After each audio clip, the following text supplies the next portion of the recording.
Hello and welcome to this week's video. Now, as promised, this week I'm going to take a look at my lightweight photography kit for my lightweight photography trips, either on the bike or hiking. Look at the equipment I've chosen and why I've chosen it.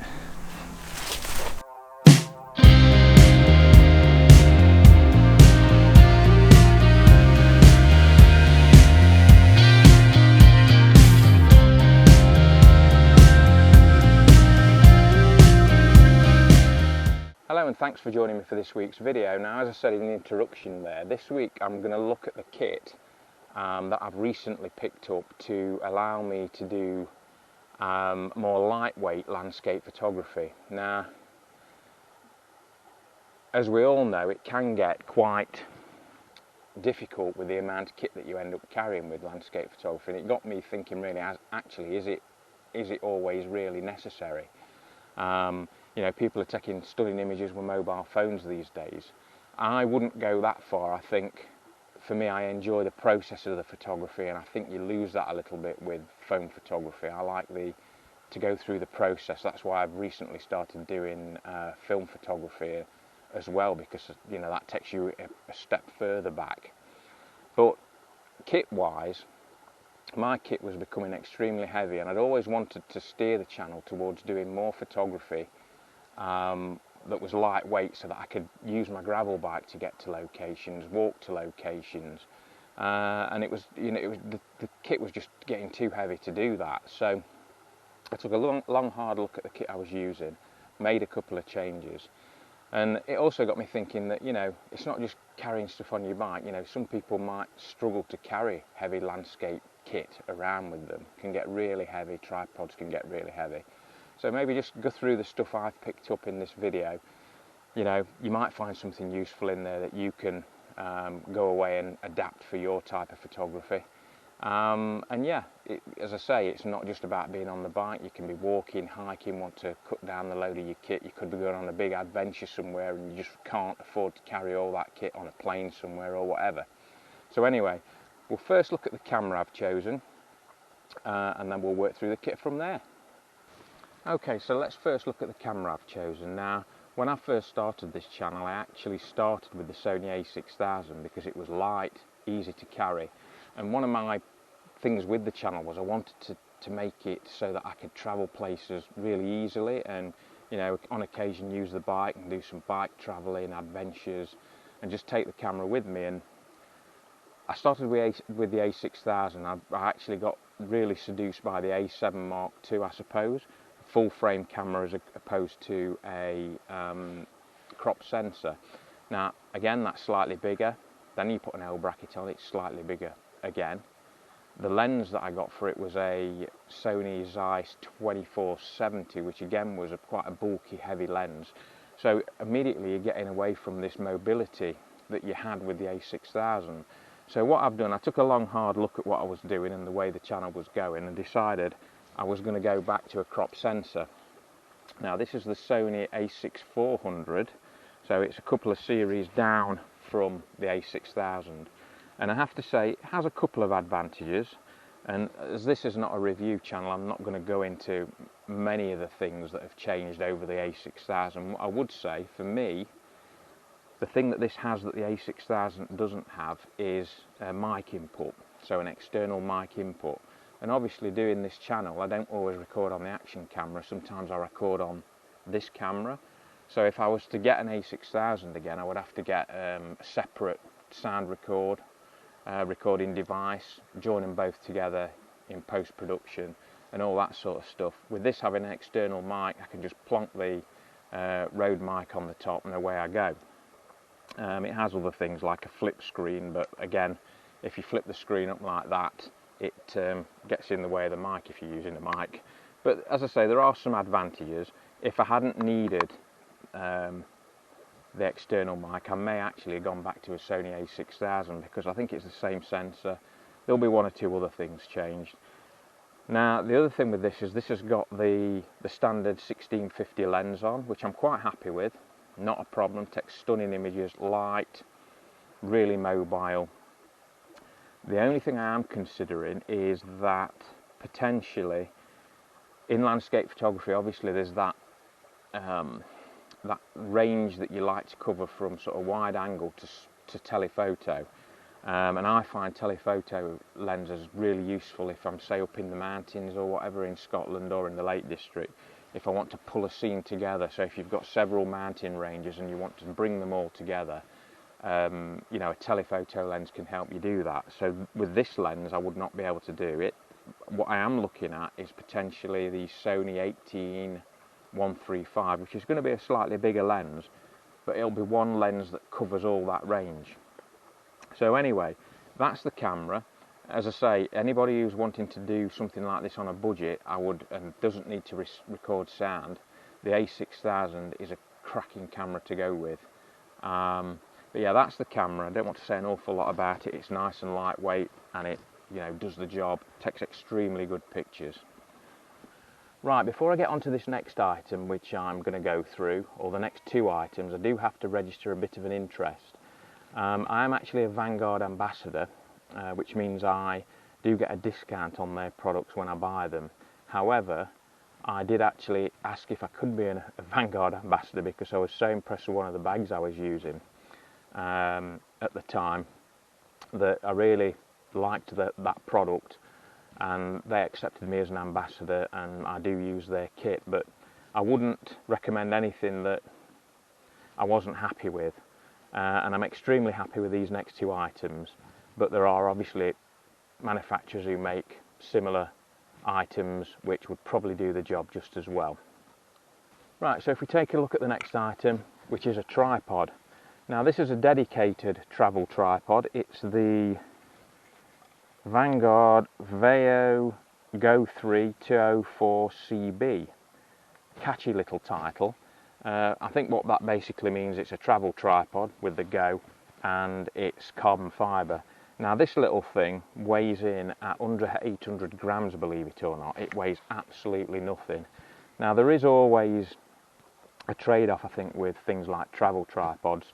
You know, it's not got the height of a normal tripod, it's not probably as sturdy, I would have thought. But having said that, you know, I've used it, it's got a proper ball head. It'll take, I think, up to about 3 kilograms in weight. That's what it's rated to. Folds away really small, and as I say, weighs nothing. I think they come in at about 150 quid. So that's the tripod. As I say, not a lot else to say about it. It, you know, folds down quite nicely, and it comes down at different angles. So, and then from there you can extend it up and around or whatever. Does what most tripods do. Not difficult to pack away.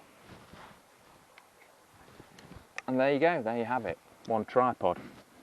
Right, again with bags, I've gone with Vanguard, and as I say, that's what really got me into the brand of Vanguard. It was originally bags. I had I think it was a Vanguard Uprise 46 that I really loved. Really good price and really well made. Now they've actually come on a little bit since then, and I've found that the finish has been a lot better. So, you know, just like the technical small details, in my opinion, have really improved over the last sort of 5 years. But anyway, this is the bag. It's a Veo 37M Range T. Now it really is like a smaller version of their bigger bags. You've obviously got a big inside central pocket that you open from the back, which gives you access to your main camera gear. Yeah, I put my camera here, lenses, recording equipment, some filters. If I need to, I can actually get my film camera in here as well as the Sony and a couple of lenses. So at the minute I've just got some spare batteries in there, action camera there. So there's a nice compartment, and you can sort of customise that whichever way you want to, and even take this central top bit out if you this separate top bit if you want to put a bigger lens in, a big telephoto or something. Place there for a small tablet or something. I don't generally use it for that. Then you've got your top pocket. Now this is particularly useful, I find, for if I'm on the bike. This is where I put my bars.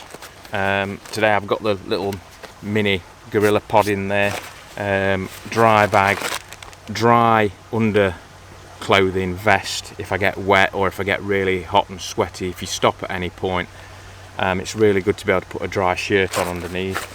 You've got places for your cards, you know, your fresh ones and your used ones in there. So that's good for, I generally use that for the stuff that I think I might need as regards getting me through my long ride if I'm doing a long ride, etc. Your front pocket here is where you've got your rain cover. Now I particularly like the rain cover with this bag because if I've got that tripod that I showed you earlier on here, on the front, I can actually cover the tripod and the bag with the rain cover, and it's not like the rain cover is going to get punctured by the tripod. It looks like there's enough room in there to do that, and I think that's because they match together. That tripod is a good match with this bag. You also got another pocket here, and I keep a face mask in that, of course, these days, and you know, there's string pockets in there to put other stuff in.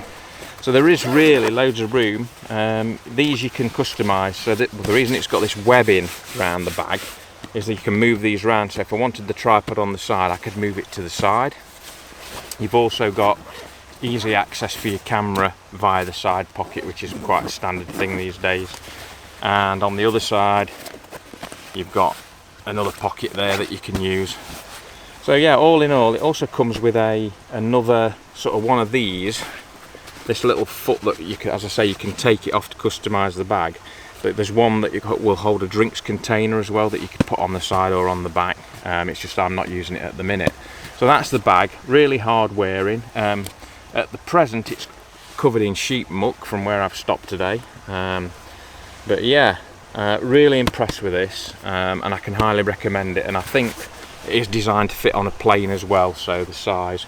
So if you're going on an adventure and you want a bag that you can carry on the plane with you, get all your camera kit in, then it's probably a good idea for something like this. It's got a chest strap on it, which you can customise up and down, as you can see there. You can move that up and down in there.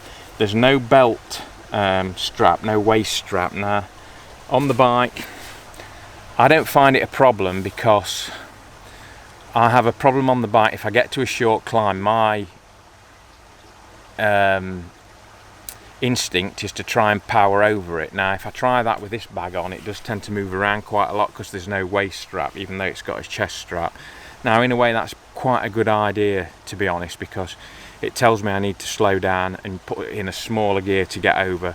Remember, I'm trying to get to somewhere to take some photos, but I'm also wanting to make sure that if I see anything on the way, I actually see it. I'm not head down, you know, killing myself on the bike.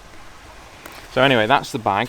I think these are about £100, but as I say, there are other manufacturers. I don't really know what a lot of those do, but I've been really impressed with that one. Right, as I've said, that's really most of the stuff that I've actually got for my sort of lightweight kit, if you like. I've also invested in a Samyang 12mm f2 lens. Now that's purely for astrophotography, and I will have a vlog coming up shortly on that using this kit. And as I said, the only other lens I'm looking at is the Sony 18-135, just so that I've got one lens that does absolutely everything. Right, stop. I've had to stop the video there, and I forgot one of the points that I really needed to make to you, and that is, whenever I talk about kit, it's the kit that I use because it does what I want it to do. That's the most important thing that you should take away from this video, is your kit should be what you want it to do. So, you know, this kit's perfect for me.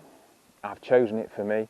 It might not be perfect for you. An Olympus or a Micro Four Thirds, or even a mobile phone with some kit to take images, you know, tripods and things, might be exactly what you need because you can carry it everywhere. The important thing is that if you have a camera and you're into any sort of photography, is that you've got the camera with you and you use it. The more you use it, the better you'll get. It doesn't matter how much kit you buy, if you can't use it, it's a waste of time.